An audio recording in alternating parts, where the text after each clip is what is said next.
Saint Martin the Confessor, Pope of Rome, 655.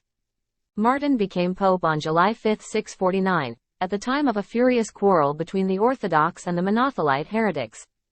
Constans II, Heraclius's grandson, was on the throne at the time, and Paul was Patriarch of Constantinople. To restore peace in the Church, the emperor himself wrote a dogmatic decree, the Typos, which leaned heavily towards heresy. Pope Martin summoned a council of 105 bishops, at which the emperor's statement was condemned. At the same time, the Pope wrote a letter to Patriarch Paul, begging him to uphold the purity of the Orthodox faith and to counsel the emperor to reject the theories of the heretics. This letter infuriated both the Patriarch and the emperor. The emperor sent one of his generals, Olympius, to take the Pope to Constantinople in bonds. The general did not dare to bind the Pope with his own hands, but instructed one of his soldiers to kill him with the sword in church. But, when the soldier entered the church with his sword concealed, he was instantly blinded. So, by the providence of God, Martin escaped death. At that time, the Saracens fell upon Sicily, and Olympius went off there, where he died.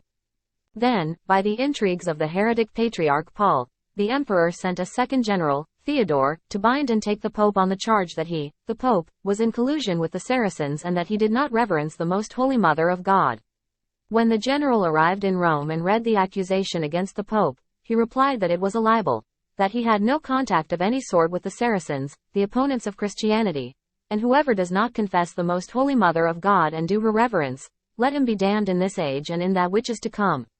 But this did not affect the general's decision.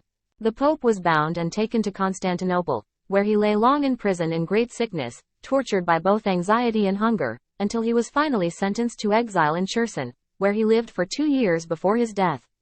He gave his soul into the hands of the Lord, for whom he had suffered so greatly, in 655.